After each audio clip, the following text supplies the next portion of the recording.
Good evening, everybody, and welcome to Metropole TV, the first 24-hour business news channel here in Nairobi and in Kenya and East Africa. This is The Smart Investor. I'm your host, Ali Khan Sacho, and it's a pleasure to be with you this evening.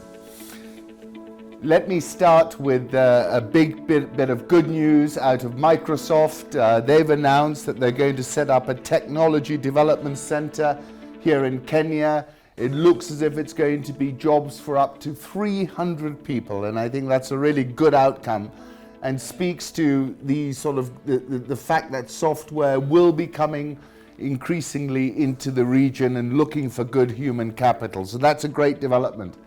Let me move on here to Kenya Eurobond yields. We know that Henry Rotich and others are on a roadshow at the moment in the UK and in the US, looking to sell a 12-year Eurobond and a 31-year Eurobond. Expectations are max, I think, is 2.5 billion. They've got to pay back $750 million, so net new money 2.5 billion minus 750 million. But what you saw is typical when people know there's a new issue. You tend to see interest rates rise so that the bond that's coming is sold at a discount, at a higher rate than the existing rate. So we should keep an eye on that. And just to give you a flavor, the government of Kenya, a 6-year bond maturing in 2024, that's at 6.576% in dollars. 10-year bond, well, it's 9 years to maturity, 7.525%. And then we've got the 30-year, which is currently at 8.519%. And I frankly expect it to be oversubscribed, probably 3 times over. There is still demand for high yield, and we're reasonably in a good place in terms of African sovereign issuers. Let me turn to this story. This is about Abraj. Abraj was a private equity fund which came into Africa in a really big way. They bought Java at one time. And then after Bill and Melinda Gates started asking questions about the healthcare fund, it kind of fell apart. And it is estimated that by its demise, Abraj had invested over $3.2 billion in Africa in 80 transactions. The whole thing has fallen apart, as you probably know, and Actis have been picking up the pieces. But lots of good assets. One of the best assets, although a lot of people thought they overpaid for Java when they bought it, it's still a really, really solid business. And we've spoken about food and the fact that the demand for things like coffee and meals has skyrocketed. So interesting story around that. Java, I believe, is now with Actis, but that we still haven't had a lot of clarity on that matter. Let's turn to Africa, and there's a lot of excitement about the Africa Continental Free Trade Area. This will create a market of 1.2 billion people and an economy of 2.5 trillion GDP. And I'm a real bull on this. I really think our people are entrepreneurial, that there are huge opportunities, that if we just unleashed everybody, and I'm not just talking at the corporate level, I'm even talking at the individual level, that we'll see tremendous economic growth. And I really think it's a silver bullet. Only, I believe, Nigeria is still a little bit reticent about signing up, but I'm sure, they can't fight the trend.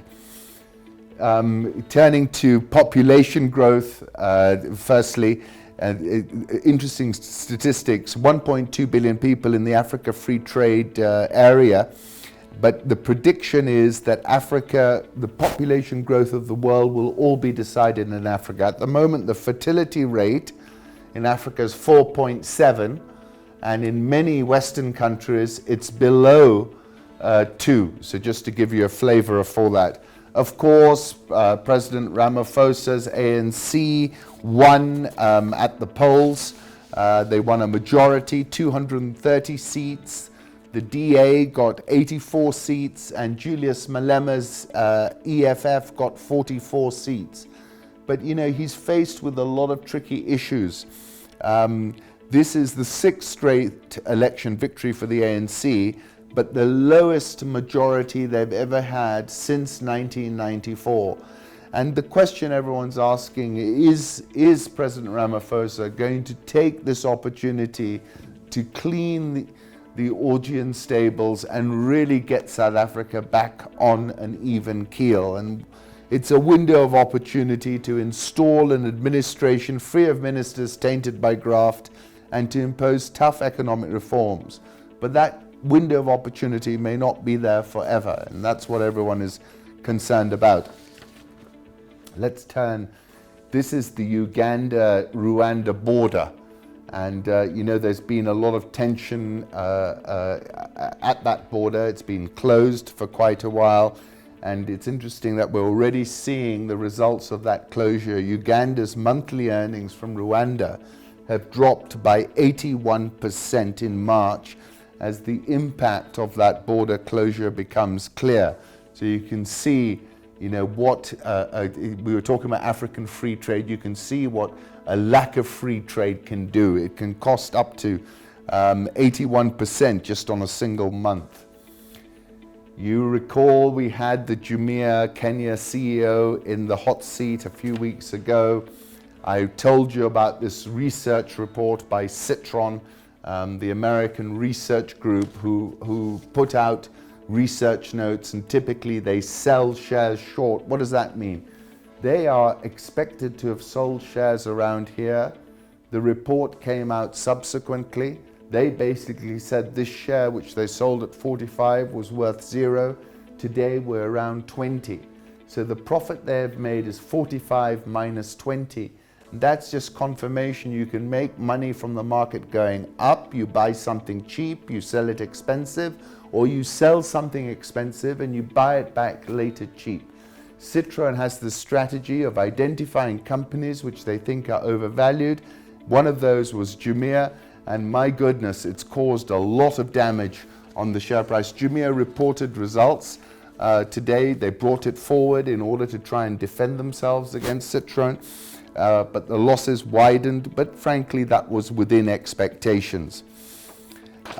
Let's turn. The international markets have been wild today, really wild, and you know why, right? Because there's the tit-for-tat trade war.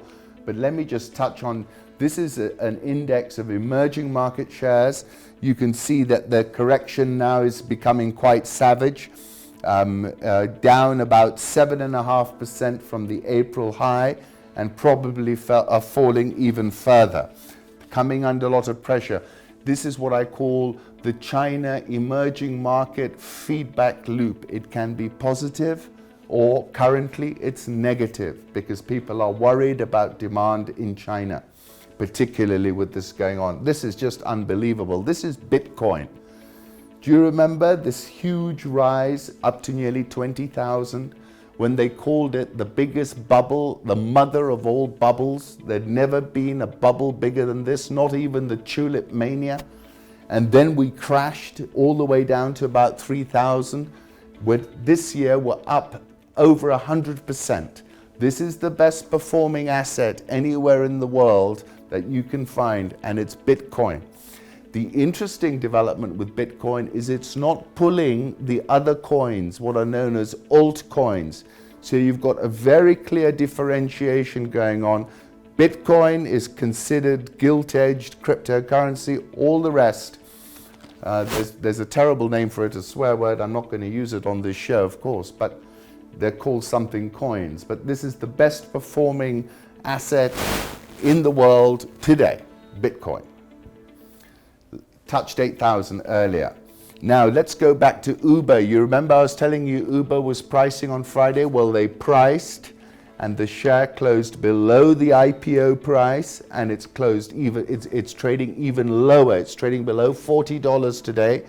The IPO came at $45. I saw this tweet from Hedge Fund Girl.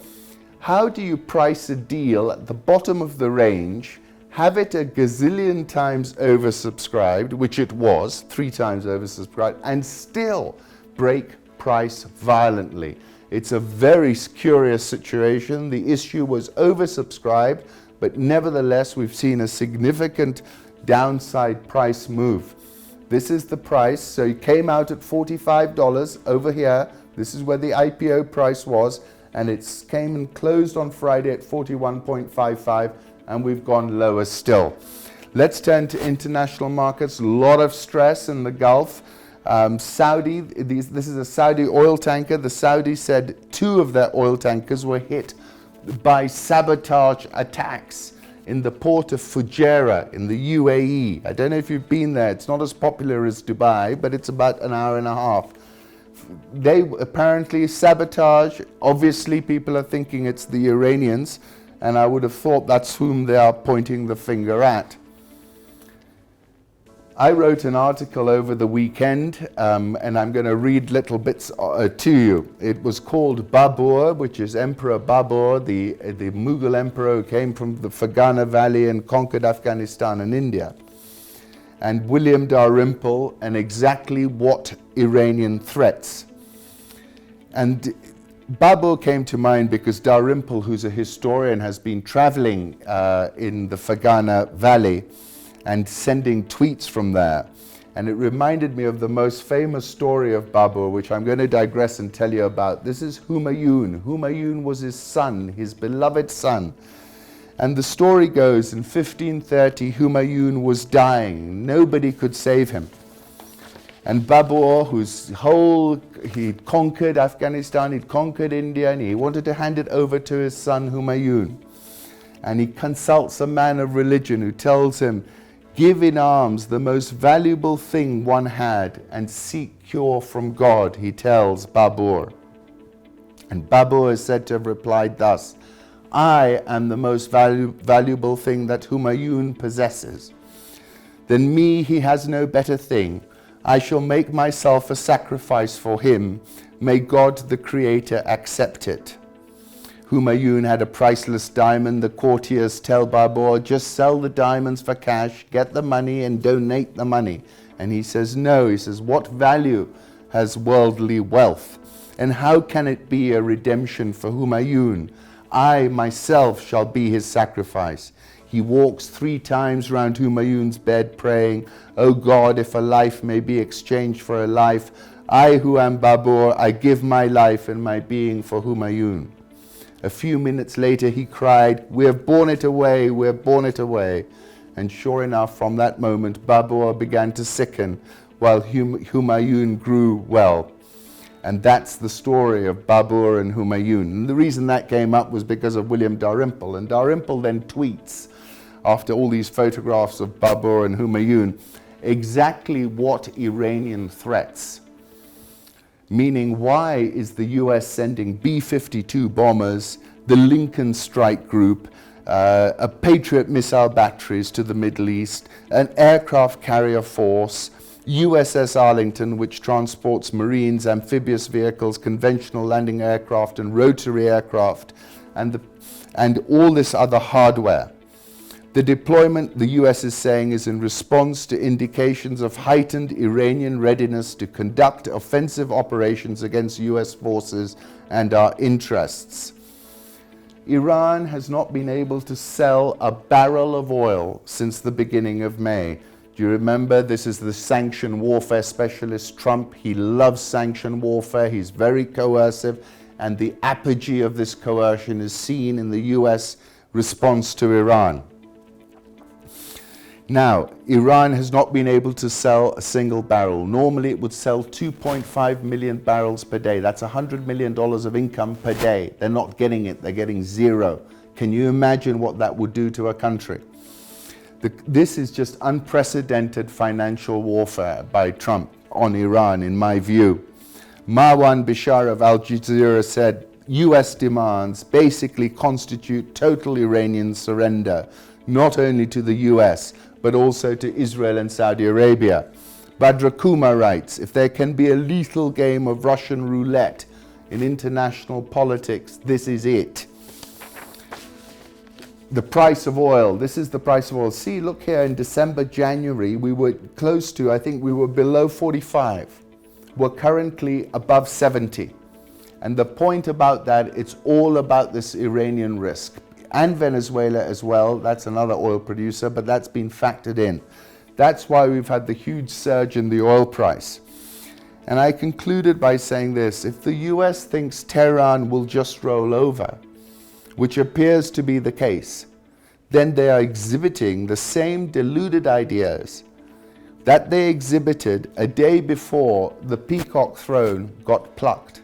This photograph is of the Shah of Iran, who was the biggest supporter of the Americans. He fell ill, they wouldn't let him even land in America. He had to stay in Panama. He was called Shah of Shahs, the peacock throne. This was one of the wealthiest thrones ever in the world. And that's how he ended his days, sitting there looking out to sea. And my point is that I think the Americans are making the same miscalculation, in my opinion. But this is impacting the price of oil. Now the other big story, of course, is China. This is the Chinese currency. 690 is where it closed, where it was last when I was looking at it. This has gone seriously off the charts. China, this is their response. This is basically the ruling party. They use global times. China has made full preparations for all situations. At a time when the tariff war has approached its peak, China is increasingly preparing itself for the worst case scenarios, psychologically and tactically. They dumped tariffs on $60 billion of American goods as I was coming here. Bruno Makaish is a historian. He says this, but his critics are also wrong. Look, it's easy. If the cost of the tariffs were entirely paid by the US consumer rather than Chinese companies and price cuts or reduced market access, then China would have no objection to the tariffs. He's making the point that the US is a bigger buyer than it is a seller, and therefore it has more leverage over the Chinese. And I think this is true, and this is something we should all consider. But this has gone seriously crazy. In the Indo-Pacific, you've got all kinds of freedom of navigation operations designed purely to put pressure on China. So we've got a very, very volatile situation all over the world. We've got to keep an eye on it. President Xi is in a position where he can't back down, can he? And neither can Donald Trump. So we've got a classic situation where I think we've got further escalation in front of us, I'm afraid. And that leaves me one of the quotes I had from a while back. I said, who will blink first? Will it be Xi or will it be President Trump? Finally, Nigel Farage, who won the Brexit vote, is now ahead of every single political party in the United Kingdom. In fact, the Conservative Party, to which he belonged once upon a time, is coming fifth. It is really quite extraordinary. This is Metropole TV, this is The Smart Investor, this was Ali Khan Satchu. In the second half, we got a very dynamic, erudite, ex-paratrooper, Siddharth Chatterjee, the United Nations Resident Co-ordinator, who's going to be joining us to talk the big stories, to tell us about what's happening, what the UN is doing, what they're doing here in Kenya. We're going to have a great conversation, and I'm looking forward to it enormously. Join us after the break.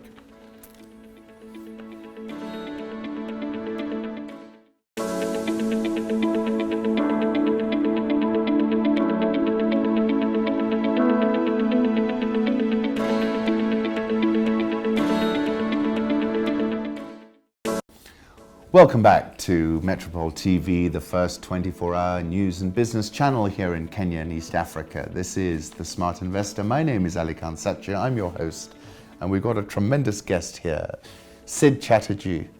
Siddharth. That's right. The United Nations Resident Co-ordinator. It's a pleasure to have you here, and I often see you sprinting around Nairobi, and I feel so guilty. 22 kilometers yesterday. Yes. Ex-paratrooper, been up, what is that place in Kashmir? The Kargil and the Kargil and everything. So really a great pleasure, and nice to have you here. Thank Sid, you. let's just start first of all with things that have been going on in the world, things that have caught your attention. I've seen that the UN Secretary General Guterres is fully invested in this whole climate change thing. We've seen big hits, Mozambique, Shall we start there? Because that seems to me like a call to action is required. Are we getting it? So the UN Secretary General, Antonio Guterres, has actually made a clarion call to action. It's a Yes. desperate call to the issue of climate change. And as you can see, he's right now in New Zealand Yes. making that call loudly and very clearly. You know, the Secretary General has pushed perhaps one of the boldest UN reforms that has ever been attempted. And him, together with his deputy, Amina Mohammed, are doing an absolutely spectacular job. What they're doing through this reform process is to make sure that we are responsive to the global challenges and threats that we face, which includes the challenge of climate change, the challenge of poverty, the challenge of hunger. All these are interconnected. But above all, what he's trying to also do is make sure that the UN system is fit for purpose, to be able to respond to the needs, to the vision, to the ideas, and to the development plans of a country. And that is why he's revamped the whole UN system. And he said something very remarkable some time back. He says, the world is in pieces and we need world peace. Oh. And it essentially means that he wants to push the agenda of prevention, whether it's the prevention of conflict, it's the prevention of violent extremism, it's the prevention of environmental degradation, it is the preservation of our planet, and which means the preservation of humanity. And is the UN the lead? It plays the lead role in this kind of thing that you've just described. I mean, the UN plays a support role to the government. The government leads. As a member states organization, this is what the Secretary General is trying to do: is make sure that the United Nations deliver as one towards the development plans of a country. So, for example, in Kenya, tell us what you're. All 23 UN agencies have lined up together to come up with what is called a United Nations Development Assistance Framework to support Kenya's development. And that's from 2018 to 2022. It's a $1.9 billion framework. Wow. Focused towards President Kenyatta's Big Four agenda, focused on affordable housing, focused on universal health coverage, focused on agriculture and food security and manufacturing. When you say 1.9 billion, is that cold hard cash, or is Well, that is the kind of you're technical marshalling? assistance, that is what we are marshalling in support of the government. It could be more, but the idea is this is what we expect all of us collectively to come together in terms of resource mobilization in support of the government. So as I said, the role of the United Nations family is to come together, coalesce, deliver as one, and be fit for purpose precisely for the needs of the government and the people of the country. This is what the UN Development Assistance Framework of Kenya is intending to do. And you've been very passionate about a number of issues. Universal health. You told me that it makes such an incredible difference. Girl power. This has been one of your key issues. I know you've been promoting peace and security up in the north. I was in Wajir. They were telling me what stuff you were doing up there. Bring us into give us a bit of a feel as to what's your philosophy and what's the UN's philosophy and how you're impacting. Let's take the Big Four. Yeah. Let's take universal health coverage. I think it's perhaps one of the most courageous moves for the government of Kenya to have made and declared that it wants to achieve universal health coverage. As a matter of fact, we can achieve it in less than 3 years. We can achieve it as part of the legacy term of President Kenyatta. Why do I say that? Every year, year on year, 1 million Kenyans fall into poverty because of a catastrophic out-of-pocket health shock. And this is not just the poor. It's also the middle classes that get stuck in it. And therefore, you're forced into these harambes and all that. What we are saying is, let's focus on the preventative side so that less and less people get trapped into the curative side. Now, once you start focusing on the preventive side, it actually brings your healthcare costs exponentially lower. Look at a country like Singapore, which was malaria endemic, cholera endemic, has freed itself of all these diseases. It doesn't happen there. Few things like immunization can actually prevent close to 30 diseases happening. So I think it's an important call to action on universal health coverage, and I applaud the President, his vision on this, and our Cabinet Secretary for Health, Cecily Kariuki, is absolutely stoic in her determination to see that this happens. So I've seen a congruence of the governors, of the leadership coming together. Second is agriculture. Now, just back on health for 1 second, if we are smart, the healthcare business in Africa is going to be $300 billion worth by 2030. Now, that is something to think about. That's huge. It's huge. Yeah. Second is agriculture. Agro-business in Africa is going to be $1 trillion worth. If you look at the Green Revolution in India, which started in the late 60s thanks to Lyndon Johnson and the US president then saying we need to fight famine in India like we are fighting a war, and that time they were fighting the war in Vietnam. Look at some of the moves that they made in order to make sure that India, with a population of 1.35 billion, became food surplus. I think Kenya can show the way to the rest of Africa through the integration of big data, technology and innovation to leapfrog agribusiness. And if we can do that, not only will we make sure that Kenya is food secure, but perhaps establish a blueprint for the rest of Africa. Because again, in 11 years, this is a $1 trillion business. Kenya can lead the way. The third is affordable housing. You know, Ali, Kenya is a country of innovation. It's a country of technology. It just doesn't break world records on marathon runs, but it does many other things. And it's got perhaps one of the most well-developed human capital. Who would have thought an M-Pesa would be so successful that today Kenya is number 2 after Sweden globally in terms of cashless transaction? Why do I say that we need innovation there? Every day, from the time you woke up this morning, by the time you go to bed, 3,000 Kenyans have been born. Yes. Which is 3,000 a day. 3,000 a day, and which is about 1.2 million a year. If we are talking about 500,000 affordable housing, it does, the supply and demand aspect do not keep up. Today in Western Europe and parts of the world, they're already doing 3D printed houses which get built up in 8 hours, and a family of 5 can move into a house, which is probably at about $15,000 to $20,000.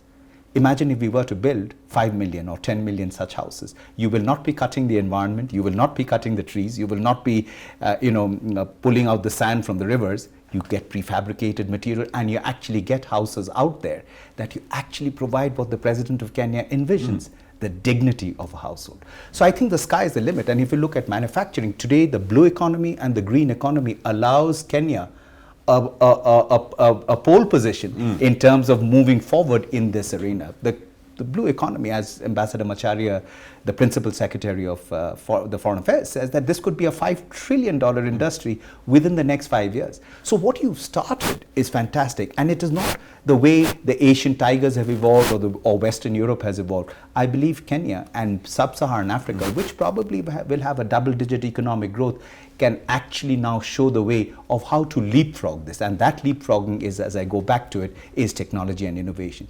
But 3 things underpin this. Number 1 is political will, which we are seeing. And that needs to be sustained for the next 5 to 10 years. Second is the right public policies. Now, Kenya has moved from 135 in the ease of doing business to 61. What we need to get Kenya to is in the top 20 positions. That is where the critical mass is going to be. It is not about going out there and seeking more loans. It is going on there and getting more foreign direct investments. It is about more public-private partnerships, scalable public-private partnerships. And the last one is partnerships. And that is where the change is going to happen. Unorthodox partnerships, such as what we are doing in universal health coverage, an SDG platform, which has close to 17 companies which have joined up.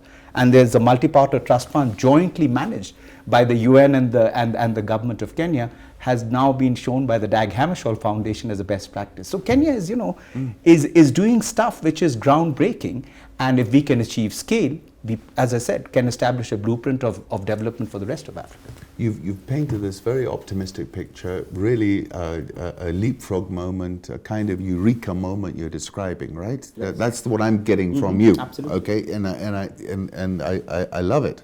Now my question is, do we have the money? Right. To make, you've been touching on much more innovative financing instruments, right. PPP. Right. So tell us, because if you just look at social media, Sid, and I know you're active, you'll see everybody's become very, very pessimistic, 1 point. 2 point, they're not sure that we have the execution capacity. Tell us about that and the balance sheet from your perspective. Debt is an issue Kenya is confronted with, without a doubt. You're convinced? Yeah, yes. It is a problem. It is a challenge. We are close to $60 billion, and by 2022 we may hit $70 to $80 billion. The issue is Kenya has moved into a middle income country status, so which means it becomes less aid-worthy. The traditional kind of you're aid not going to model get so much to more credit-worthy. But the trick lies in, as I said, in the public policy space. How do you make Kenya attractive as a destination? The projections are that between Kenya, South Africa and Nigeria, are going to be the best future investment destinations. But in order to do that, you have to make certain fundamental changes, which includes make the ease of doing business easy. Yes. You will have to cut away the challenges of leakages through technology and bring technology into that space. I believe what the president has done with this clarion call on corruption is an important message, which is not just resonating in Kenya, but trust me, across the world, that he's taken it upon himself. The deputy president have come together with Mr. Odinga. I believe these three men can be trailblazers in the transformation of Kenya. It's an opportunity. And why do I sound optimistic? Is I come from a third world country myself, India, which is still moving the needle. What Kenya can actually show with a much smaller size population of about 46 million, that it can actually turn much faster than the juggernaut of India can in that sense. So I believe the opportunities that we have, I think the whole aspect of devolution is a miracle. I mean, the speed with which this devolution has happened in this country is admirable on all counts. I believe you've got a group of governors who have the right leadership, who have the right skills, who need to make it happen. The issue is the threat of the sword of Damocles must hang. There must be zero corruption and zero tolerance to it. I believe in that sense, this country has already started moving in the right direction. Don't forget, including a country like South Korea, when it evolved out of the ashes of tragedy of the Korean War, also had its share of challenges. Fundamentally, I would still come back to an important issue. And you talked about gender, and I link it to that.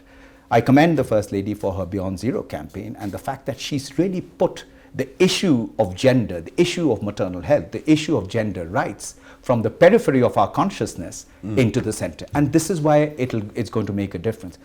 When a woman can decide when and how many children she wants to have, she then becomes a productive member of the family in the workforce.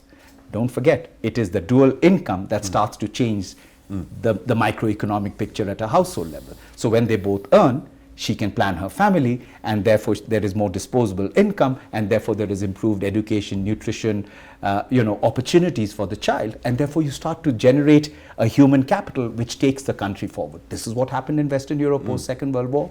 This is what happened with the Asian tigers. I believe Kenya can really show the way. And what is interesting is 25 years after Cairo, or the International Conference for Population and Development, do you know where that conference is coming? To Nairobi, Kenya, in November. In November, the world is coming together in Kenya to safeguard. Is it a UN-based conference? It is a UN plus member states-based conference. So after it happened in Cairo in 1994, which was about emancipating women in terms of the decisions that they could take regarding their own body, we are actually seeing a lot of that rolling back in many countries, conservative politics, conservative religion.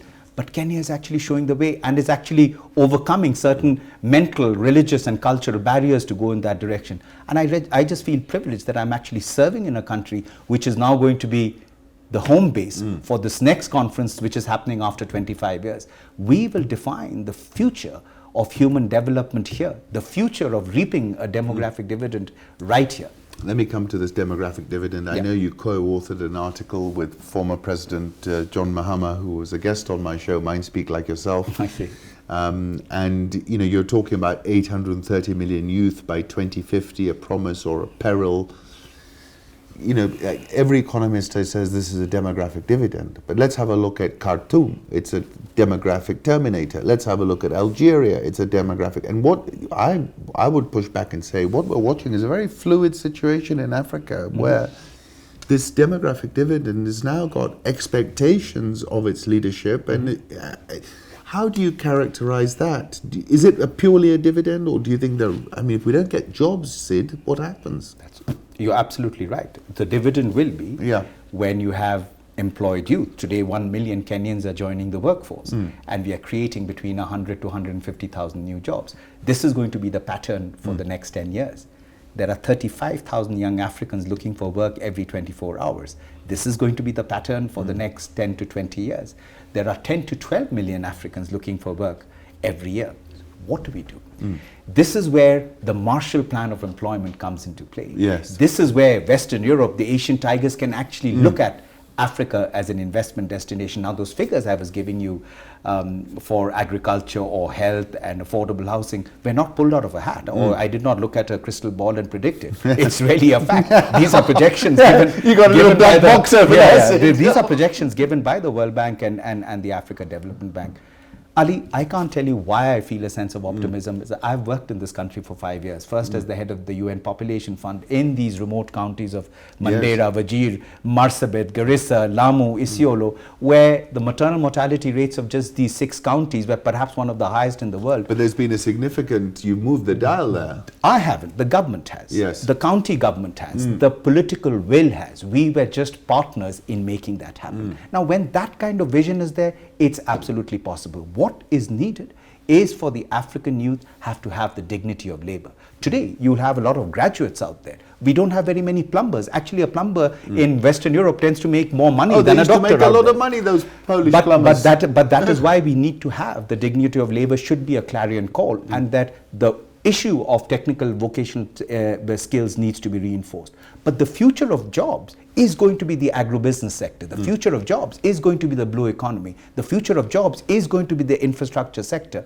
I don't see that as a problem. What it needs to happen is these big ticket item public-private partnerships, not an isolated project being done in Meru and another project being done in Isiolo. No, we need to look at scale. So I think the frontier counties, for example, have organized themselves as an economic block of 10 counties. And what would you be doing there, for example? Well, if we can go to scale around health, around the Big Four agenda, bring in more and more investors, which is why this public-private partnership has been forged with the government. In fact, the Kenya model is being looked at by many other UN country teams elsewhere.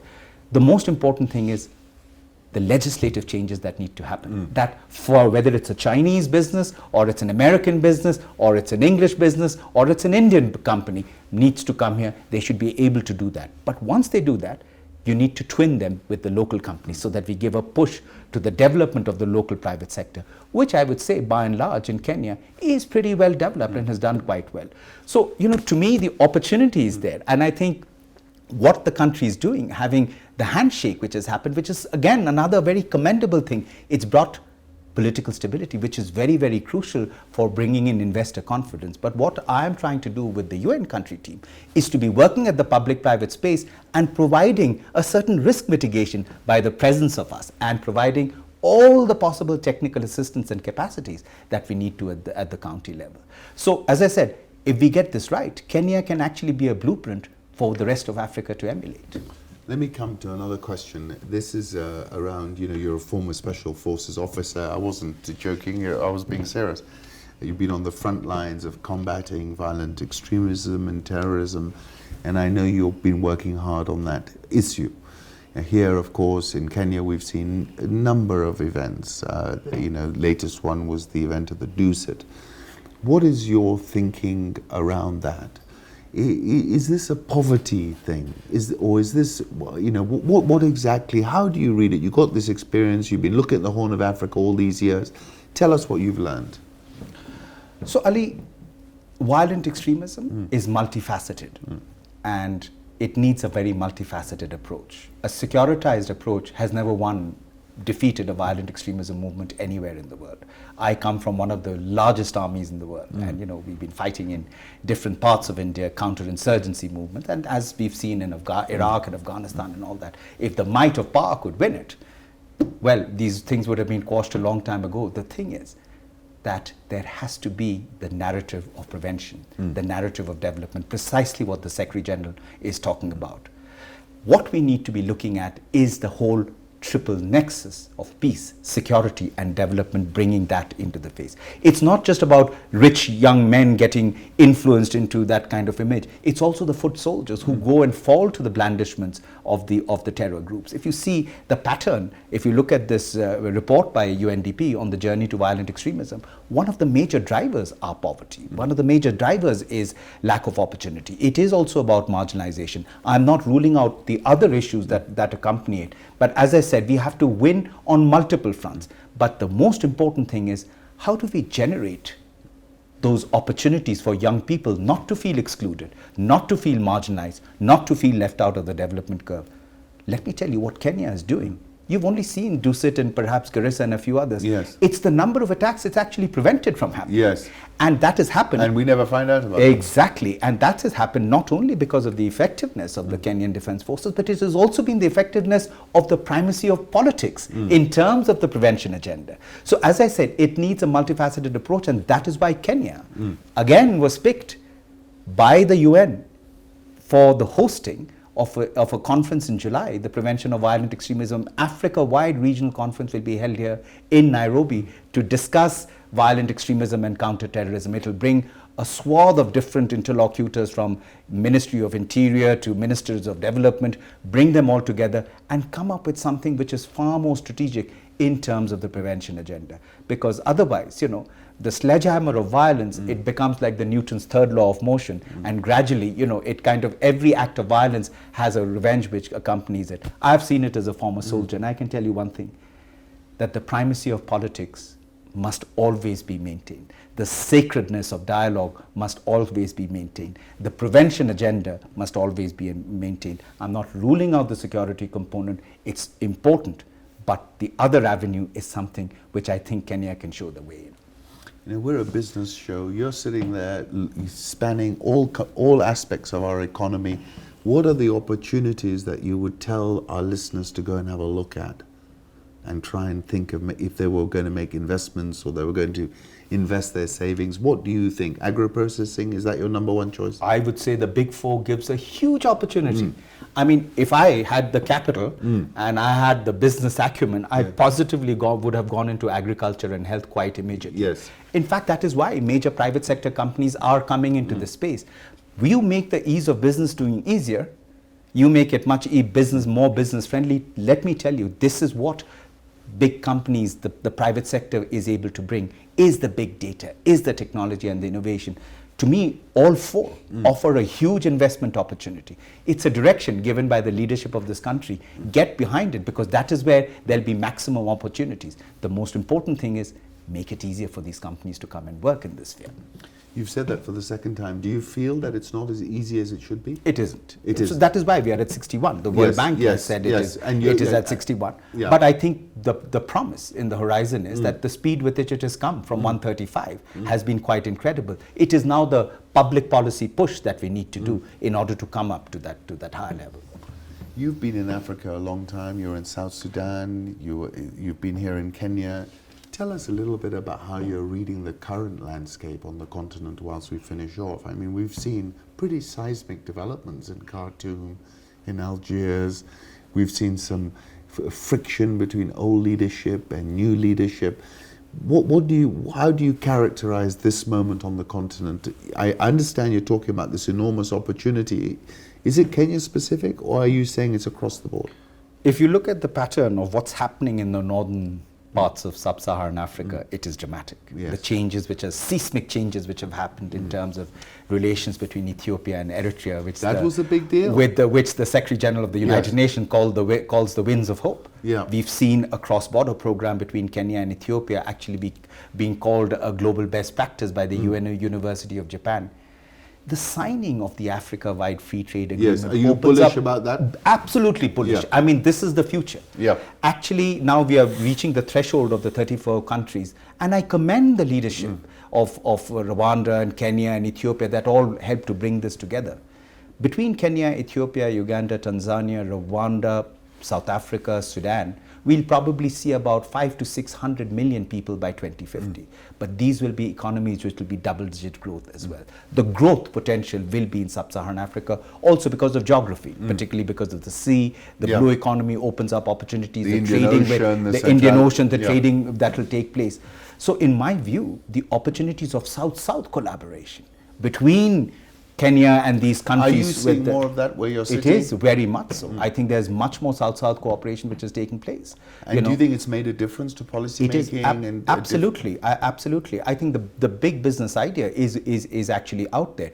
But Kenya also needs to make sure, and these countries need to make sure that you get the best of the West and the East to come in together and blend here, which we are seeing in many ways, whether it's the Chinese Belt and Road Initiative, which is already making a dramatic change in terms of the infrastructure landscape, the technology landscape that can come in from the West, the major players from the US, etc., that can come into the manufacturing space. You know, Ali, frankly, the sky is the limit for this country. I'm going to leave it at that. Thank you. The sky is the limit. Pleasure having Thank you on today, Sid. Thank you very so much. much for making time and coming through the traffic. Thank you. Thank you. Thank you very much. That's Sid Chatterjee, and really outlining what is a very bullish case for the continent, one that we all hope unfolds. And thank you very much, Sid, for being our guest today. This was Metropole TV. This was The Smart Investor. My name is Ali Khan Sachu. You can find us here 8 to 9 p.m. every evening during the week. It's been a real pleasure being with you this